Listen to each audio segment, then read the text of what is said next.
तो hello guys and welcome back to the channel. और कैसे हो आप सभी लोग? उम्मीद करते हैं सब बहुत बढ़िया होंगे। तो गाइज गाड़ी आप पहचान सकते हो, गाड़ी है अपनी सुजुकी की फ्रॉन्क्स और इट्स अबाउट मशीन्स की ये गाड़ी है। इसका ओनरशिप रिव्यू का फर्स्ट पार्ट जो है जो हमने लेने पे ही करी थी आफ्टर 3 मंथ्स, वो ऑलरेडी हमारे चैनल पे है और वो आप देख सकते हो। ऊपर आई आइकन में उसका लिंक डाल देता हूँ। तो आज की जो वीडियो है ये हमारा ओनरशिप रिव्यू 9 मंथ्स के बाद।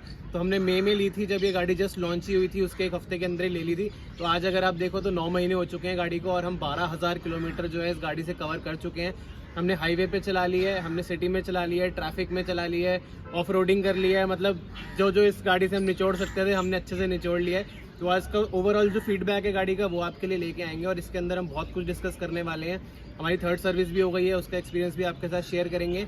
एंड उसके अलावा जो छोटी मोटी बारीक चीज़ें होती हैं जो सिर्फ एक ओनर ही चलाने के बाद बता सकता है, वो सब चीज़ें आपके साथ शेयर करेंगे ताकि आप एक अच्छा इन्फॉर्म्ड डिसीजन ले पाओ कि क्या आपको फ्रॉन्क्स लेनी है या नहीं लेनी है। बाकी अगर बात करें पर्टिकुलर मॉडल की तो गाड़ी जो है ये हमारा डेल्टा प्लस मॉडल एंड इसकी अगर आपको मॉडिफिकेशन वीडियोस भी देखनी है तो वो भी चैनल पे ऑलरेडी अपलोडेड है। तो आज हम बात करेंगे अपने गाड़ी की जो कि फ्रॉन्क्स डेल्टा प्लस मॉडल है और ये AGS वाला मॉडल है। तो कुछ AGS की भी जो दिक्कतें इस गाड़ी के अंदर आती हैं उसका भी एक्सपीरियंस आपके साथ शेयर करेंगे। तो बिना टाइम वेस्ट किए वीडियो स्टार्ट करते हैं। तो भाई सुजुकी की गाड़ी है और सुजुकी की गाड़ी में अगर आपने बिल्ड क्वालिटी और एवरेज की बात ना करी तो कोई फायदा नहीं है। तो हम स्टार्ट करते हैं वीडियो इसकी बिल्ड क्वालिटी से। तो ऑब्वियसली अब इसको 9 महीने हो गए हैं तो थोड़ी बहुत यहाँ वहाँ खरोचे और थोड़ी बहुत तो ऑब्वियसली ठुकी है, क्योंकि मैं ट्रैफिक में चलाता हूँ पीक आवर्स में, वो भी दिल्ली टू गुड़गांव के। तो थोड़ी बहुत जो है वो तो लगती रहती है गाड़ी। तो उनका कुछ एक्सपीरियंस आपके साथ शेयर करता हूँ। तो सबसे पहली चीज़ अगर आप देखोगे तो इस गाड़ी की जो एक मेरे को खासियत लगी और एक पॉजिटिव पॉइंट लगा वो ये है कि वैसे ये हैचबैक है पर अगर आप देखोगे तो यहाँ पे काफ़ी एम्पल ऑफ गैप जो है यहाँ पे आपको गाड़ी में देखने को मिल जाता है। प्लस उसके बाद इतनी मोटी इसमें क्लैडिंग भी आती है। तो ओवरऑल अगर आप ग्राउंड से इसका साइज देखो कि कितना है बॉडी तक, तो ये काफ़ी ज़्यादा हो जाता है कंपेयर करें अगर हम बाकी बलिनो वगैरह से और जो और गाड़ियाँ भी आती हैं इस सेगमेंट की तो उनसे कंपेयर करें तो काफ़ी ज़्यादा होता है। बता दो इससे फ़ायदा क्या होता है हमें। मेरा जब जैसे एक एक्सीडेंट हुआ था, पहले आप इस अलॉय की तरफ देखो तो डेल्टा प्लस के अंदर ये पेंटेड अलॉयज आते हैं। तो यहाँ पे एक्सीडेंट का इम्पैक्ट हुआ था। अब हुआ क्या था कि पीछे से एक अर्टिगा आई थी जो अपनी कैब्स में चलती है अर्टिगा। तो अर्टिगा के फ्रंट बम्पर के राइट हैंड साइड से उसने यहाँ पे मारा। तो अगर गाड़ी ये थोड़ी नीचे होती तो इसका इम्पैक्ट जो था वो डेफिनेटली यहाँ पर आता। बट अब मैं आपको अगर इसका इम्पैक्ट चेक करवाऊँ तो ये आप देख सकते हो कि ये अपनी क्लैडिंग पे यहाँ पे इम्पैक्ट आया।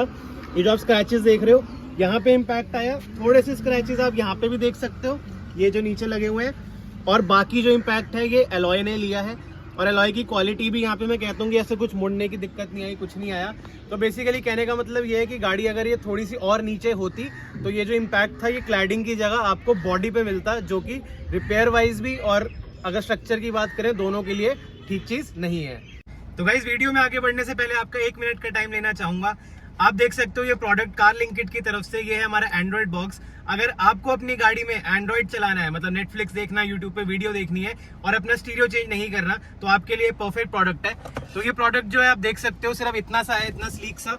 एंड आप इसको अपने USB में लगाओगे तो सामने आपकी स्क्रीन पे एंड्रॉइड चलने लग जाएगा एंड आप ये चेकआउट कर सकते हो। आपको एक बार यूट्यूब ऑन करके दिखा देता हूँ। तो ये हो गया अपना यूट्यूब, आप पूरा इंटरफेस देख सकते हो प्रॉपर, आपके इसमें गाने वीडियो सब कुछ चलेगा। उसके अलावा आप देखो तो यहाँ पे आपको नेटफ्लिक्स का ऑप्शन भी मिल जाता है, आप नेटफ्लिक्स भी बहुत इजीली चला सकते हो। एंड यही बात करें तो आप प्ले स्टोर से यहाँ पे कोई भी ऐप जो है आप इजीली इंस्टॉल कर सकते हो और इसमें यूज कर सकते हो।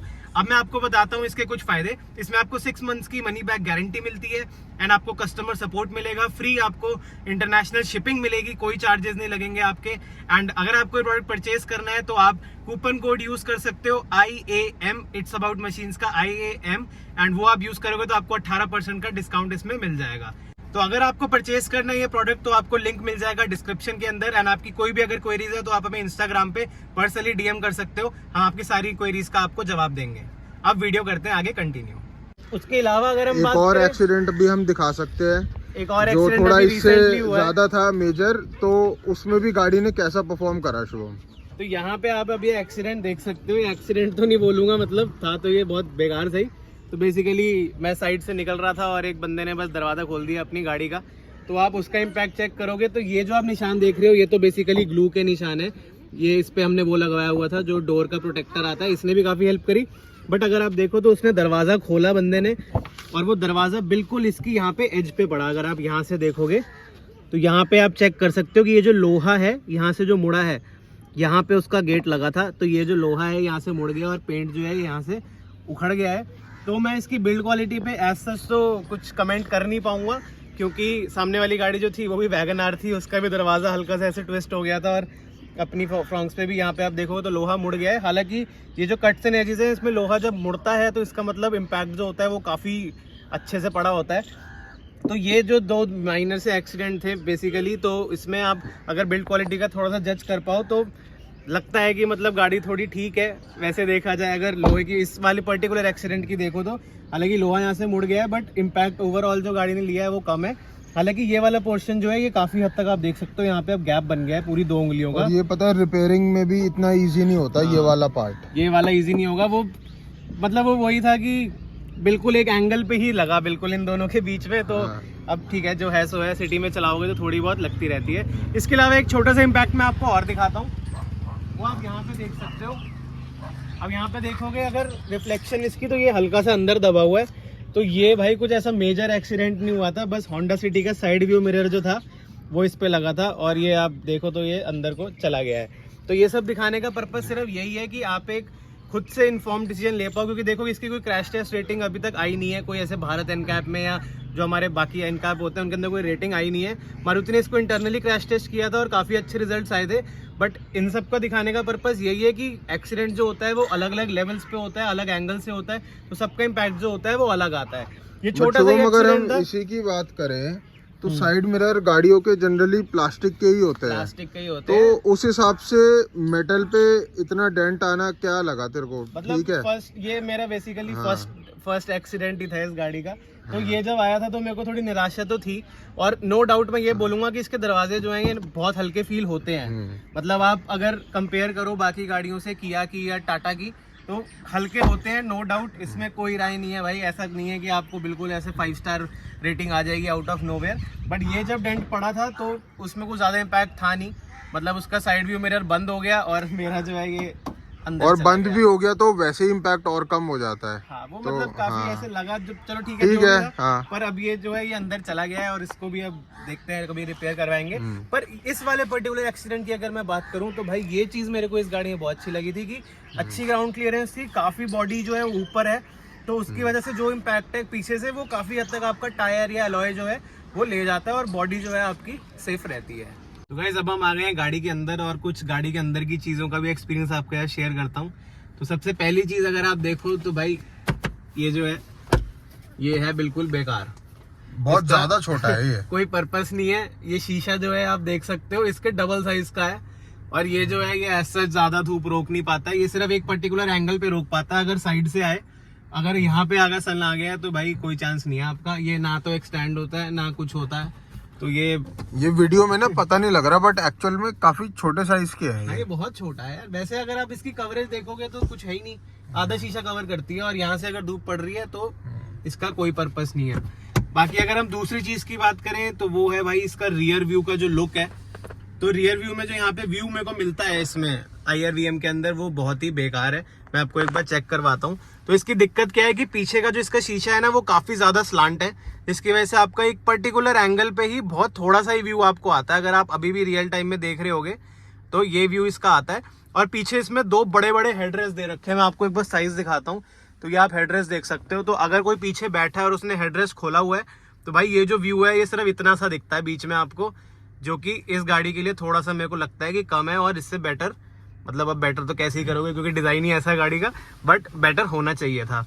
अब इस पे अगली चीज पे आए तो वो है अपना ये side view mirror. Side view mirror भी जो है भाई गाड़ी के हिसाब से मेरे को लगता है कि वैसे तो एडिक्वेट साइज का है, इतने साइज के मिरर्स आते हैं, बट अगर आप SUV बोलते हो और लोगों से एक्सपेक्ट करते हो कि भाई वो ये सब काम करें तो थोड़ा बड़ा शीशा आपको देना चाहिए था। अब इसी में आपको मैं एक चीज और जो दिखाता हूँ वो ये है कि अगर आप अब इस गाड़ी में ध्यान से देखोगे साइड व्यू मिरर के अंदर, तो यहाँ पे पीछे आपको एक पोर्शन दिखेगा। मैं उंगली से पॉइंट करता हूँ, ये जो पोर्शन है जहाँ पे मेरी उंगली है, तो ये ना एक इस गाड़ी के अंदर बल्ज है, जिसकी वजह से होता क्या है कि पीछे का जो थोड़ा सा व्यू है ना वो आपका इसकी वजह से कम हो जाता है। अगर यही एक स्ट्रेट बॉडी के अंदर होता तो उसका व्यू अलग आता। अगर मैं आपको अब यहाँ पे भी दिखाऊं तो आप ये पीछे का व्यू अगर देखने की कोशिश करोगे, ये आप देख सकते हो, तो ये हल्का सा ऐसे उठा रहता है, जिसकी वजह से पीछे का एक थोड़ा सा पार्ट जो है वो बंद हो जाता है। तो मैं बोलूंगा सब में कि पीछे जाइए, मैं ऐसे लाइव दिखाता हूँ एक बार आपको कि इससे होता क्या है। नहीं, और ये वाला भी पार्ट दिखाता हूँ। तो ये वो बल्ब है जिसकी हम बात कर रहे हैं। ये आप देख सकते हो गाड़ी से कितना ज़्यादा बाहर है ये। तो ये चीज़ जो है देखो, यहाँ तक बॉडी स्ट्रेट आ रही है, यहाँ से एकदम बाहर आ रही है ये बॉडी। तो इससे थोड़ा सा व्यू ऑब्स्ट्रक्ट होता है चलाने में। और यही सेम दिक्कत आपको बलिनो में भी मिलेगी, क्योंकि बलिनो में भी ऐसा ही डिजाइन आता है। तो अब आप अगर देखोगे तो वो वैसे बिल्कुल गाड़ी के पीछे खड़ा है, तो उसका ये यहाँ का जो एरिया है ये वाला, यहाँ पे देखो आप थोड़ा सा व्यू जो है ना, ये कभी कभार ब्लॉक होता है। और ऐसा नहीं कि आपको डेली में ये दिक्कत आएगी या बहुत ज्यादा कोई ड्रास्टिक चीज है, पर कभी कभार क्या होता है कि बस आपको जब वो चीज चाहिए होती है तब आपको वो चीज नहीं मिलती। तो गाइज अब बात करते हैं हम अपने सामने के व्यू की। तो मैं अपने आई लेवल पे अभी ये कैमरा रख रहा हूँ, और आप अगर सामने का व्यू देखोगे तो भाई एक तो ये मिरर जो है ये बहुत ज्यादा जो है व्यू जो है ये ऑब्स्ट्रक्ट करता है। आप अगर देखोगे तो ये इतना एरिया तो सिर्फ इस मिरर ने ले लिया है। अब बचा हमारे पास सिर्फ नीचे इतना सा एरिया, और इनका जो ये स्टीरियो है ये भी देखो आप तो काफी उठा हुआ है, जिसकी वजह से ये वाला पार्ट जो है ये काफी कंजेस्टेड लगता है और व्यू जो है काफी हद तक ब्लॉक करता है। और इस गाड़ी में आप देखो अगर तो इसमें आपको सीट लेवल एडजस्ट करने का ऑप्शन भी नहीं मिलता। तो सामने का जो बोनेट का व्यू है मैं आपको एक बार चेक करवाता हूँ। ये मेरे आई लेवल पे है, तो गाइज आप देख सकते हो सामने से बोनेट ऐसा कुछ नहीं दिखता, सीधा रोड ही दिख रही है, और दो ये बड़े बड़े गंदे से वाइपर दिख रहे हैं। तो ये एक जो दिक्कत है ये इस गाड़ी के अंदर डेफिनेटली है। और अगर आप ये सोचोगे कि मैं थोड़ा सीट को अपराइट करके बैठ जाऊं, तो अब मैं अपराइट करके बैठा हूं, तो अब अगर आप व्यू देखोगे तो मेरी आईज के व्यू के अंदर ये वाला जो पार्ट है ये भी आने लग गया है। अब जिसकी वजह से मेरे को और ज्यादा दिक्कत होती है कि ऊपर का मेरे को ऐसा कुछ देख के करना नहीं है, बट एक वो एरीनेस सी जो फीलिंग होती है वो चली जाती है जब ये वाला भी आपके व्यू के अंदर पार्ट आ जाता है। बहुत ज्यादा ना इसमें स्लांट है शीशा, तो ये जो हिस्सा है वो बहुत इसमें कम है, तो थोड़ी घुटन सी ऐसी महसूस होती है कि ये एकदम ही मेरे सर पे आ रखा है। हाँ, मतलब वो ऐसा लगता है कि ये सामने से ना मतलब काफी नीचे को भी फील होता है, तो ऐसा लगता है कि बिल्कुल व्यू के अंदर ही आ जाता है, और काफी ज्यादा स्लांट है। एक्चुअली में गाड़ियों से अगर कंपेयर करो तो ये थोड़ा अगर और सीधा होता तो मे बी थोड़ा और एरी लगता और थोड़ा व्यू भी ज्यादा आता। अब हम करते हैं इसके गियर बॉक्स की बात। तो ये आप देख सकते हो ये हमारा AGS वाला मॉडल है, तो इसके अंदर आपको रियर, न्यूट्रल और ड्राइव का मिल जाता है। और ये वाला जो मोड है ये बेसिकली हमारा मैनुअल मोड आ जाता है जब आपको मैनुअली गाड़ी को शिफ्ट करना हो। तो भाई इसकी अब अपनी अलग दिक्कतें हैं, ये मैं आपको चला के दिखाता हूँ। तो सबसे पहली चीज जो अपनी बाकी वीडियोस में भी बोलता था वो यही था कि इसके गियर शिफ्ट्स के अंदर एक एक्चुअली में काफी लैग है। तो वो एक बार आपको लैग दिखाते हैं, मतलब आपको वो फील होगा जब भी आप गाड़ी गियर शिफ्ट करेगी। आप बेशक गियर अप करो, गियर डाउन करो, तो ये फर्स्ट गियर में मैंने भगाई, अब ये सेकंड गियर लगा, तो आप इस चीज को अवॉइड नहीं कर पाओगे कि आपको फील ना हो, ये ना हो। और 9 महीने हो चुके हैं, मेरे को लगा था स्टार्टिंग में कि एक थोड़ा सा शायद वो होगा कि आदत पड़ जाएगी या कुछ हो जाएगा, पर इस चीज की भाई आदत मेरे को नहीं पड़ पा रही। अभी भी जब मैं गियर शिफ्ट करता हूँ तो डेफिनेटली लैग इसमें आता है। अब मैं अगर बढ़ाता भी हूँ तो ये आप मतलब ये तो गियर डाउन हुआ है तो है, पर अब जब भी गियर इसका अप होता है तो एक लैग आता है जिसमें आप ऐसे हिलोगे, और सारी सब पैसेंजर्स जो गाड़ी के अंदर है वो डेफिनेटली ऐसे करके हिलते हैं। अब इसका मैं आपको ड्रॉबैक भी बताता हूँ। तो कभी कभार क्या होता है कि जैसे आप हाईवे पर ड्राइव कर रहे हो और आपको आपके आगे एक गाड़ी है, पीछे से एक गाड़ी आ रही है और आपको ऐसे लेफ्ट लेके ओवरटेक करना है, तो क्या होता है कि जैसे ही आप इसमें अपना रेस दबाओगे तो ये गियर डाउन करता है, और गियर डाउन जब करता है तो उसके अंदर एक लैग आता है 1 सेकेंड या 1.25 सेकेंड के आसपास का, जिसकी वजह से क्या होता है कि अगर पीछे से मूविंग कार आ रही है तो उसको ऐसा मतलब दिखता है कि गाड़ी की ब्रेक लगी और फिर गाड़ी आगे गई, तो उस 1 सेकंड में ऐसा लगता है कि हो सकता है कि वो अगर यार मतलब एक होता है कांस्टेंट स्पीड पे आप भगा रहे हो, एक होता है कि आप रुके और फिर भगा रहे हो।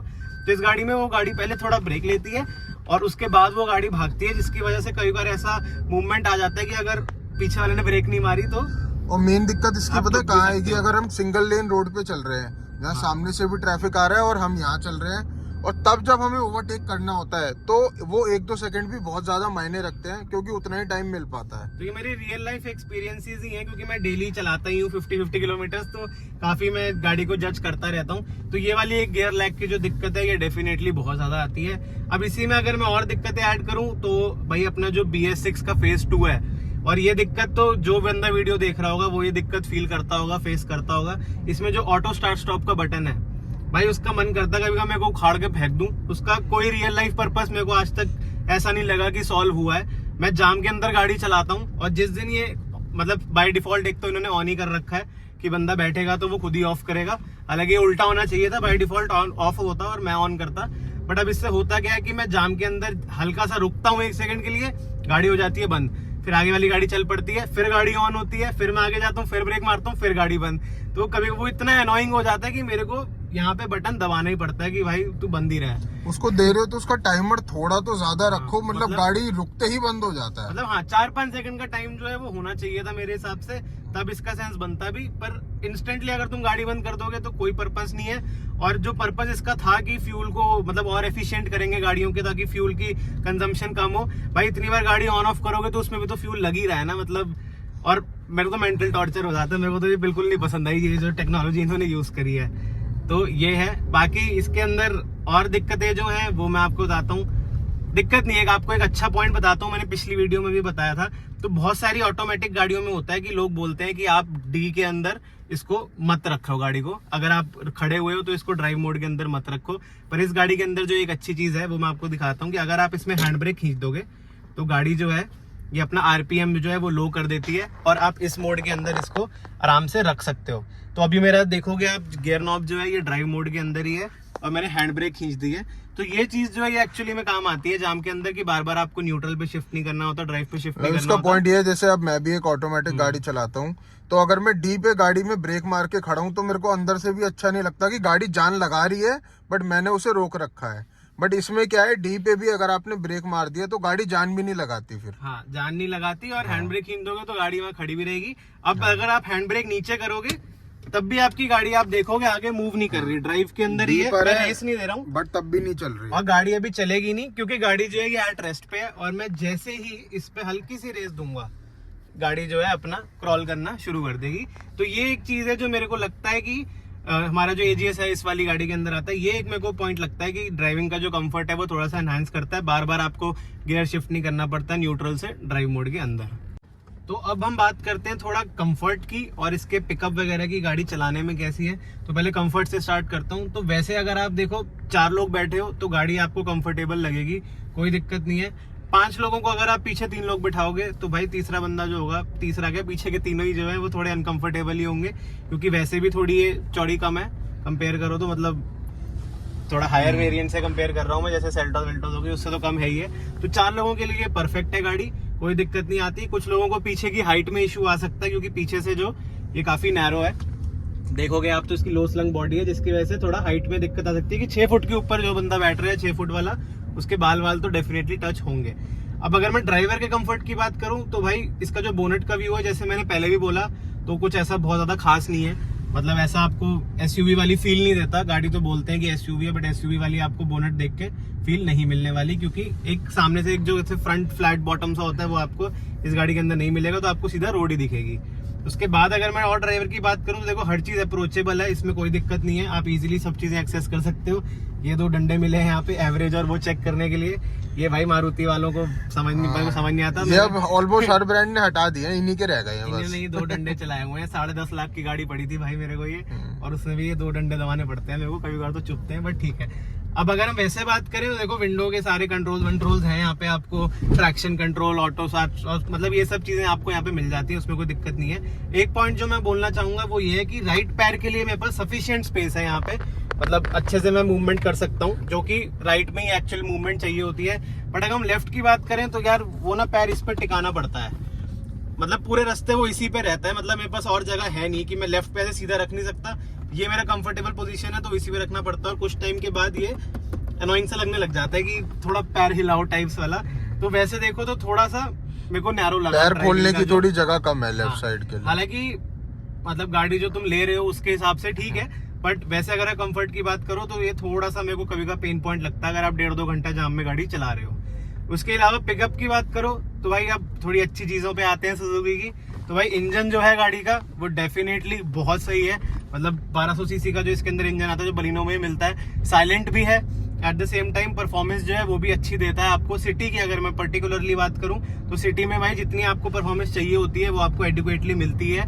अगर आप रेस दबाओगे तो इसका रिस्पॉन्स जो है वो अच्छा आता है, आपकी गाड़ी भागेगी भी। ब्रेकिंग की बात करो तो ब्रेकिंग भी सुजुकी की सॉलिड है, इसके अंदर आपका ईवीडी वगैरह और वो सब भी आपको देते हैं। ब्रेक असिस्ट भी इसके अंदर आपको मिलता है कि आप जितनी तेज दबाओगे ब्रेक उसके हिसाब से ब्रेकिंग जो है वो गाड़ी कर लेती है। तो ब्रेकिंग के मामले में, एक्सेलरेशन के मामले में मुझे कोई शिकायत नहीं आई है इसमें कभी। जो जो हमारा गियर बॉक्स की वजह से लैग आता है वो एक कम्प्लीटली सेपरेट इशू है। अगर दोनों को कंबाइन करें तो परफॉर्मेंस थोड़ी सी मेरे को वैसे इंजन में लैग हाँ, नहीं है कोई। अगर आप मैनुअल वेरिएंट गाड़ी का चलाओगे तो इंजन में आपको कोई दिक्कत नहीं आने वाली। जो आपको चाहिए नीड वो आपकी पूरी करेगा। अब इंजन की जब हम बात कर रहे हैं तो हम अब बात करते हैं सुजुकी का जो मेन भाई यूएसपी है, जो कि है इसकी एवरेज। तो भाई बहुत सारे फ्रॉन्क्स के ओनर से हमारी बात हुई है, कमेंट्स में भी हम पढ़ते रहते हैं रेगुलरली आपके।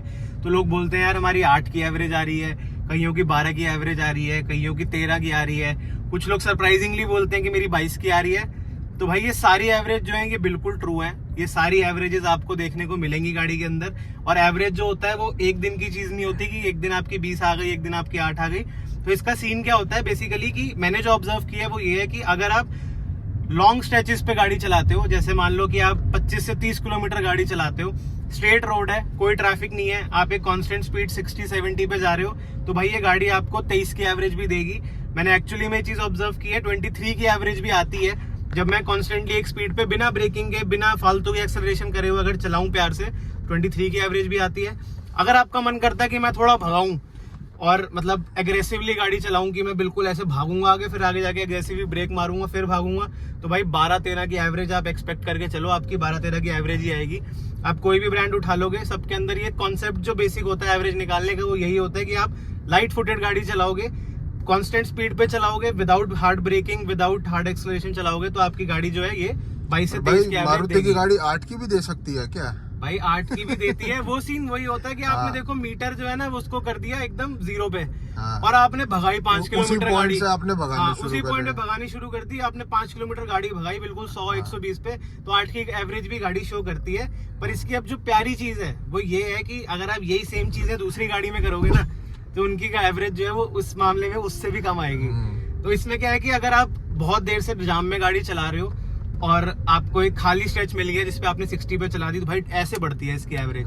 और किया की वजह सेल्टॉस में जो मैं ऑब्जर्व करता हूँ, सॉलिड में भी किया होगा कि उसमें उल्टा होता है। उसमें क्या होता है, आपने 5 किलोमीटर अच्छे से गाड़ी चलाई, आपकी एवरेज आई, पर आपने 5 किलोमीटर जाम में गाड़ी चला ली तो उसकी ड्रास्टिकली एवरेज डाउन आ जाती है। तो इसके अगर मैं ओवरऑल एवरेज की बात करूं, मैं जैसे पीक आवर्स में गुड़गांव ट्रैवल करता हूं, ये करता हूं, तो भाई 15 से 16 की average on a normal day in high traffic, braking के साथ और सब कुछ मिला मिलू के 15 से 16 की एवरेज जो है वो तो आपको ऑन एन एवरेज देगी ही देगी। जिस दिन जाम कम होता है, लोग कम होते हैं सड़कों पे, मेरा भी मन नहीं होता भगाने का, उस दिन भाई ये 20 की एवरेज भी दे देती है, ऐसी कोई दिक्कत नहीं है। तो जिनकी 13 की आ रही है, 15 की आ रही है, 16 की आ रही है, 20 की आ रही है, भाई ये सारी एवरेज ट्रू है। अगर मारुति क्लेम करती है 23 की एवरेज, जरूरी नहीं सबकी 23 की एवरेज आएगी, तो इसको लेके परेशान मत हुआ करो, क्योंकि बहुत लोग परेशान होते हैं कि भाई कौन सी सर्विस के बाद एवरेज बढ़ेगी। तो वो ये निकालने वाले निकाल भी सकते हैं इससे, वो कैपेबिलिटी ये गाड़ी रखती है कि आप निकालना चाहो तो बहुत अच्छी निकाल सकते हो, बाकी तो आपके हाथ में। जैसे अभी आप अगर देखोगे तो मेरा पूरा टैंक जो है एम्प्टी होने वाला है और 16.5 की एवरेज इस बार इसने मेरे को दी है। तो बहुत सारी रील्स भी आती हैं, उसमें लोग दिखाते हैं 29 की आ गई, 30 की आ गई, भाई सब फेक है, किसी की बात मत सुनना। वो लोग बस 0 पे करते हैं, इसको रीस्टार्ट करते हैं मीटर को, वो आप हाईवे पे ही रीस्टार्ट करो और 60 पे क्रूज पे कर दो, 60 पे क्रूज पे कर दो। ये मैं तो कह रहा हूँ ये 30 क्या, ये 40 भी दिखाएगी हाँ, आपको इसमें। तो यही बात है इसकी, वो सब फेक है यार। आप लोग फालतू की चीजों पे मत ध्यान दिया करो। एवरेज जो भी आपकी आ रही है वो आपके ही हाथ में है, हाथ में नहीं एक्चुअली पैर में है, तो आप एवरेज प्यार से इसकी निकाल सकते हो। तो गाइज यही थी हमारी आज की वीडियो, होपफुली आपके लिए बहुत इन्फॉर्मेटिव रही होगी। हमने अपना पूरा एक्सपीरियंस आपके साथ शेयर किया है। एक आखिरी चीज़ जो मैं आपको दिखाना चाहता हूँ, बहुत सारे लोग जो हैं टॉप मॉडल देखते हैं गाड़ी का और उनको ये वाली जो लाइट है पीछे कनेक्टिंग टेल लाइट, ये बहुत पसंद आती है। तो बताता हूँ, डेल्टा प्लस मॉडल है, हमने बाहर से लगवाई है ये लाइट। अगर आपको भी लगवानी है तो बहुत ईजिली अवेलेबल है। अब जब हमने लगवाई तब तो फिर भी कम आती थी, बट अब बहुत ईजिली अवेलेबल है। इसको अगर आप लगवा लोगे अपनी गाड़ी के अंदर तो भाई 4 चांद लग जाएंगे। और सबसे बड़ा जो मैं ओनरशिप रिव्यू में एक पॉइंट कवर करना चाहूँगा वो है भाई इसके लुक्स। आप इस गाड़ी के लुक्स अगर देखोगे 10 लाख के गाड़ियों से कंपेयर करोगे तो भाई मेरे को ये अभी तक की सेगमेंट के अंदर बेस्ट लुकिंग कार लगती है। सुजुकी की बात करो, सुजुकी की भी बेस्ट लुकिंग कार ये डेफिनेटली है। पीछे से इसका लुक देखो, आपको ये लुक जो है ये और गाड़ियों के अंदर अभी इस टाइम पे यहाँ पे नहीं मिलेगा। कूपे डिजाइन है, लो स्लंग डिजाइन है, पीछे कनेक्टिंग टेल लाइट है। नेक्सॉन में अब आ गई है, बट तब नेक्सॉन नहीं आई थी जब हमने ली थी। तो ये उसका ओवरऑल डिजाइन है, जिसकी वजह से मैं भी काफी इसमें पता है सिर्फ एक चीज है इस गाड़ी के अंदर, थोड़े से आप चौड़े टायर लगवा लो बस खत्म। टायर अगर यहाँ से हल्के से बाहर निकलवा लिए लुक इतनी भयंकर हो जाएगी, कोई मुकाबला नहीं है भाई इस गाड़ी का। तो गाइज यही था हमारा आज की वीडियो अच्छी लगे तो वीडियो को लाइक जरूर करें एंड चैनल को सब्सक्राइब करके जरूर जाना। बहुत मेहनत लगती है एक वीडियो में और हमें अच्छा लगेगा अगर आप लोग सब्सक्राइब करके जाओगे। बाकी आपके कोई भी डाउट्स हो फ्रॉन्क्स को लेके या फ्रॉन्क्स की कोई मॉडिफिकेशन को लेके कहाँ से करवा सकते हैं, क्या करवा सकते हैं, तो आप हमें पर्सनली डीएम भी कर सकते हो इंस्टाग्राम पे @itsaboutmachines। बाकी कमेंट सेक्शन आपके लिए ओपन है, आप कभी भी कमेंट करोगे हम रिप्लाई ज़रूर करते हैं। तो मिलते हैं ऐसी अगली वीडियो में, तब तक के लिए गुड बाय।